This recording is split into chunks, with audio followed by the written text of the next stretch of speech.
J'espère que vous avez la forme aujourd'hui. Je vais répondre aux questions qu'on m'a posées sur Instagram. Il y a pas mal de questions qu'on a sélectionnées qui sont vraiment pertinentes, mais également, on a pris le loisir de sélectionner les pires questions que l'on a pu recevoir. Et vous allez voir, il y a du lourd. Donc, je vais répondre dans cette vidéo, j'espère que le contenu va vous plaire. Et si ça vous plaît, eh bien, pensez à me suivre sur Instagram parce que je vais pouvoir répondre également à vos questions, vous répondre par message privé si vous avez des demandes pertinentes. Et puis voilà, on grandit la communauté ensemble, ok? Donc sans plus attendre, on va commencer tout de suite par la première question. Alors première question, on me demande dans quoi est-ce que je pourrais investir pour me lancer dans l'e-commerce. En soi, c'est une question qui est plutôt bonne à se poser, surtout quand on débute. La meilleure réponse que je puisse t'apporter, c'est en toi. Pourquoi? Parce que c'est toi qui vas lancer ton business, c'est toi qui vas faire tourner ton business. Donc investir en toi, c'est important. Combien pour débuter en Afrique? Donc je pense que ta question c'était combien d'argent me faut-il afin de débuter en Afrique lorsque je fais de l'e-commerce? Alors pour t'apporter la meilleure réponse, j'ai envie de te dire, il faut que tu aies un capital qui soit conséquent. Je recommande en général 1000-2000 euros minimum, plus du roulement, donc que tu aies un salaire tous les mois qui te permet d'investir dans ton business. Ça, c'est vraiment un petit peu ce que je recommande de manière générale parce qu'au moins, tu ne seras pas émotionnellement pris par les tripes à chaque fois que tu mets 1 centime en publicité. Donc voilà, j'espère avoir été clair. Fais-toi du capital, investis en toi d'abord et puis une fois que tu as des excédents, que tu as déjà un salaire, etc., tu peux commencer à investir. Je dirais, attends d'avoir 1000 euros. Combien d'argent est-ce que j'ai gagné quand j'ai commencé le drop? Donc là, vous le sentez, on commence à rentrer dans les questions un petit peu, ça parle d'argent. Donc je vais y répondre. Combien est-ce que j'ai généré quand j'ai commencé le drop? J'ai perdu 5000 euros. Alors attention. J'ai perdu 5000 euros en créant ma propre marque Made in France, etc. En faisant des tests sur des publicités, etc. Donc c'était pas vraiment du drop avec AliExpress. Par contre, après quand je me suis vraiment lancé en drop, que j'ai investi en des formations, etc., que j'ai investi en moi, que je me suis formé, et que également j'ai fait de plus gros tests basés sur mon expérience. Ma 3e boutique sur Facebook Ads m'a permis d'avoir du résultat et j'ai fait mes premiers 10 000 euros de bénéfices en 3 semaines. C'était il y a 2 ans et demi en arrière, pendant l'été. Question numéro 4. Faut-il s'associer quand on est sur le marché influenceur? Merci. Pour te répondre de manière très simple, le marché influenceur, c'est pas un marché. Voilà. Premièrement, les influenceurs, c'est un moyen de montrer ton produit, c'est un moyen de te faire mettre en avant, c'est un vecteur d'acquisition de trafic. C'est pour les mots compliqués. Ensuite, pour répondre à ta question, est-ce que tu dois t'associer pour avoir du succès? Non, tu ne dois pas t'associer pour avoir du succès. T'associer, ça doit toujours être dans le but de complémentariser tes compétences et surtout que vous soyez un petit peu dans le même objectif, dans la même vision. Si votre relation, votre association, elle ne mène à rien et que tu te dis, voilà, je vais m'associer pour réussir, c'est une erreur. Question numéro 5. Quel est mon salaire YouTube? Là, vous vous demandez, est-ce que vraiment YouTube me permet de vivre comme un roi, etc.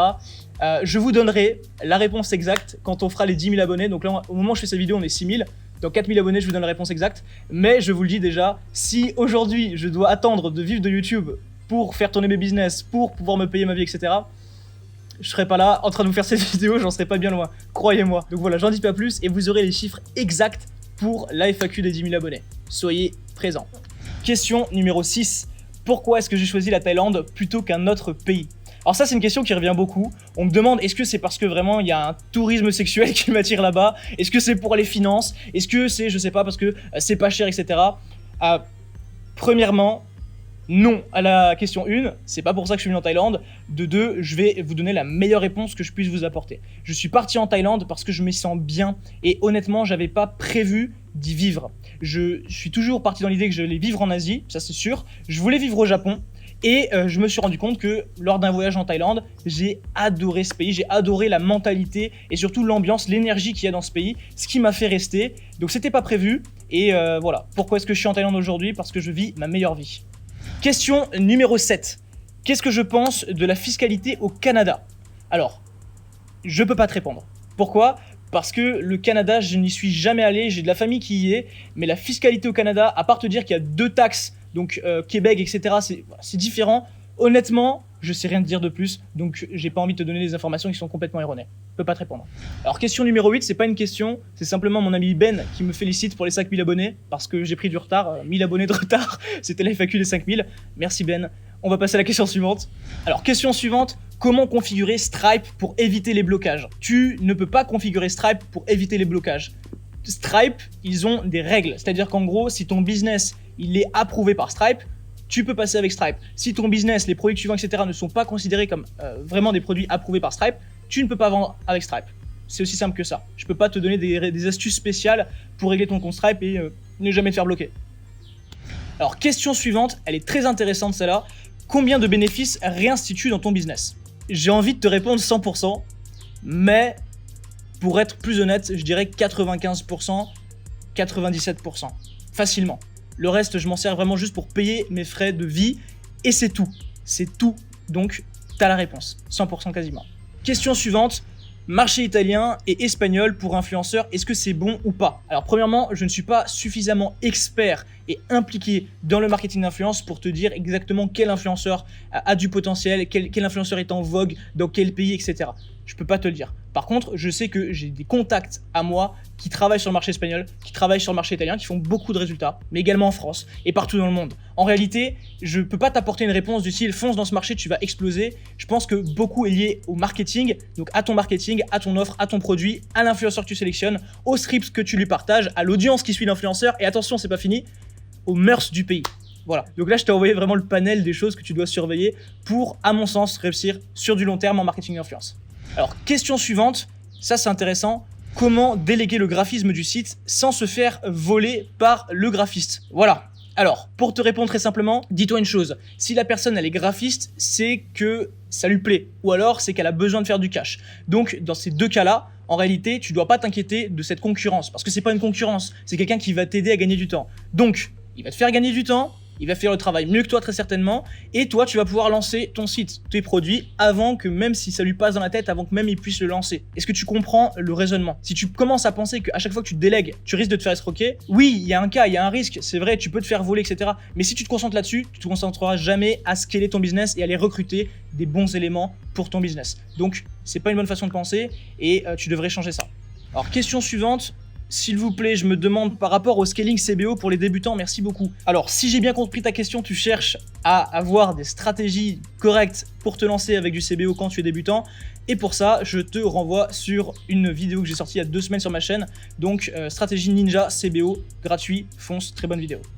Question suivante, qui a été ton mentor ? Très bonne question, c'est bien que tu t'intéresses aux mentors, c'est vraiment important. Personnellement, j'ai toujours des mentors. Il y a 1 an, j'avais des mentors qui étaient différents. Il y a 2 ans, j'avais des mentors qui étaient différents. Et dans 1 an, j'aurai des mentors différents. Je t'invite vraiment toujours à aller chercher de l'information sur des sujets qui sont pertinents par rapport à ton business, pertinents par rapport à tes objectifs et également cherche toujours à évoluer. Donc ça veut dire que si tu évolues et que tu te rends compte que tu n'es plus aligné avec le mentor qui t'a aidé à passer un palier, eh bien c'est à toi d'en trouver un autre. Donc je peux pas te répondre un nom en particulier, j'ai beaucoup de personnes que je suis, il y a également 3-4 mentors en particulier qui m'ont vraiment aidé à passer des paliers dans ma vie ou dans mon business, mais aujourd'hui, pour te donner une idée, je suis vraiment en train de me former sur des gros cercles, donc là c'est privé, c'est des cercles américains et c'est pas sur YouTube, etc.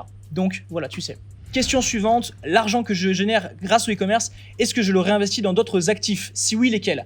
Très bonne question, très pertinent. Aujourd'hui, je réinvestis dans mes équipes principalement. Donc, je considère mon business comme mon plus gros actif, d'accord? Actif dans le sens où ça me ramène du cash, mettre du cash me ramène du cash, et c'est pas un revenu passif, hein, c'est pas du style je me mets en bourse et ça tombe quoi qu'il arrive. Donc aujourd'hui, principalement dans mes équipes afin de pouvoir scaler mon business. Dans un second temps, je vais investir en bourse. J'avais prévu de faire de l'immobilier en Thaïlande avant le coronavirus. Heureusement que je ne l'ai pas fait, je me serais ruiné, je me serais lourdé fortement. Donc, bourse pour le futur, donc pour les 6 prochains mois, peut-être l'année prochaine, mais pour le moment, équipe. Comment calmer et rassurer les clients par rapport au délai de livraison? Est-ce que tu as des conseils? Bonne question. Premier conseil que je peux te donner, indique clairement quels sont tes délais de livraison, ça t'évitera beaucoup de mauvais retours par rapport à ton service client. Deuxième chose, réponds rapidement à ton SAV. Donc soit tu le fais toi-même parce que tu débutes, soit tu as une équipe qui le fait pour toi et utilise des mails types. Comme ça, tu ne réécris pas à chaque fois. Ça vous permet de gagner du temps et le client a des réponses personnalisées. D'accord? Troisième chose, tu peux même mettre en place une séquence mail. C'est un petit peu plus avancé et c'est bien quand tu commences à scaler. Donc, tu as des réponses. Alors, question suivante. Celle-là, vraiment, c'est une pépite. Que penses-tu de ne pas envoyer tes produits en e-commerce? Que penses-tu de ne pas envoyer tes colis quand tu fais l'e-commerce? Alors celle-là, je sais pas si je dois y répondre, mais je sais que cette question m'a été posée sérieusement, on me l'a posée lors d'un live, et je me suis dit, celle-là, il faut vraiment que je l'expose. Donc je vous retourne la question. Que pensez-vous de ne pas envoyer vos colis en e-commerce? Dites-le moi en commentaire maintenant, je m'attends à lire des pépites. Deuxième question, dans le même registre, que penses-tu de ne pas se déclarer en France? Quand on est en France, quand on vit en France, et qu'on a un business en France, est-ce que tu penses sincèrement qu'il y a des risques avec le fisc? Je vous invite également à répondre en commentaire. Dites-moi ce que vous en pensez. Sérieusement, ces questions, c'est des questions que je reçois sur les réseaux sociaux. Si vous pensez de cette manière, ne vous étonnez pas de ne pas avoir de résultats. Il n'y a pas de secret. Donc voilà, on a fait un petit peu le tour des questions que j'avais sélectionnées. Je vous ai gardé les 2 meilleures pour la fin. C'était vraiment les plus marrantes, celles qui m'ont fait rigoler quand je les ai lues. J'espère que ce format vous a plu. Dites-le moi en commentaire si vous avez des questions que vous voulez me poser, c'est sur Instagram. Et surtout, si vous voulez pas manquer une prochaine vidéo sur YouTube, on fait grandir notre communauté. Abonnez-vous, activez les cloches de notification. Donc merci pour votre attention. On se dit à très vite pour cette fois une vidéo plus sérieuse, plus portée business. Restez attentifs et d'ici là, explosez tout, c'est important. Allez, à très vite.